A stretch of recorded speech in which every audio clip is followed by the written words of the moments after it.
बहुत ही कमाल की बात है कि ये अंतरराष्ट्रीय साजिश वाला जो जुमला है, ये घिस पिटकर इतना फटेहाल हो गया है कि काले स्याह अंधेरे में भी इसके आर पार की सच्चाई नजर आ जाती है। तो जैसे ही भाजपा की, मोदी सरकार की दुखती रग पर हाथ रख दो ना, दबा दो उसे, तो चीख में निकलता है अंतरराष्ट्रीय साजिश, अंतरराष्ट्रीय साजिश।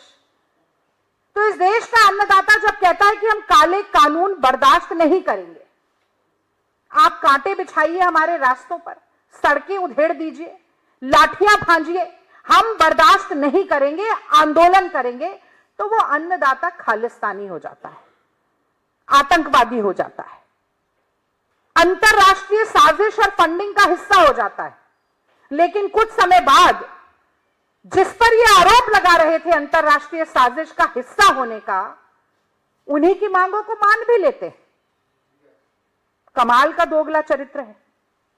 जब सोनम वांगचुक लद्दाख से आते हैं अपने साथियों के साथ अपनी मांगों को रखने के लिए, तो वो अंतरराष्ट्रीय साजिश का हिस्सा हो जाते हैं, इसलिए उन्हें डिटेन करना पड़ता है। मणिपुर 1.5 साल से धधक रहा है, महिलाओं के साथ ऐसे जघन्य अपराध हो रहे हैं कि मुंह से बताए जाते, लोगों को जिंदा जलाया जा रहा है, मार काट मची हुई है, पर नरेंद्र मोदी नहीं जाते क्योंकि वो भी अंतरराष्ट्रीय साजिश का हिस्सा है। अगर महंगाई पे सवाल पूछ लो तो आप देशद्रोही हो।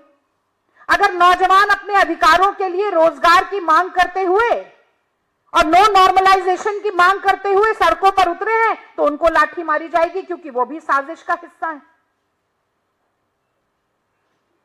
तो मैं तो ये जानना चाहती हूं कि अगर देश में इतनी अंतरराष्ट्रीय साजिश हो रही है तो ये आप छुट्टी क्यों नहीं करते हैं अमित शाह जी की? क्या ये कुंभकर्ण की नींद में सो रहे हैं कि देश के खिलाफ अंतरराष्ट्रीय साजिश चलती जा रही है और आपको सिर्फ तब याद आती है जब आप चारों तरफ से घिर जाते हैं? और क्या नरेंद्र मोदी इतनी कमजोर, नाकारा और निकम्मी सरकार चला रहे हैं जिसके खिलाफ जो मर्जी आए वो अंतरराष्ट्रीय साजिश करता रहता है? अगर इस देश में किसी ने अंतरराष्ट्रीय साजिश रची है तो उस व्यक्ति का नाम गौतम अडानी है, जिस पर $250 मिलियन की रिश्वतखोरी, घूसखोरी, हेराफेरी और जालसाजी का आरोप लगा है, जिसने न सिर्फ अमेरिका में बल्कि ऑस्ट्रेलिया में, बांग्लादेश में, कीनिया में, श्रीलंका में और स्विट्जरलैंड में भी भारत की छवि को धूमिल कराने का काम किया है। तो देश का ऐसा अपमान आपको दिखाई नहीं देती, ये अंतरराष्ट्रीय साजिश दिखाई नहीं देती।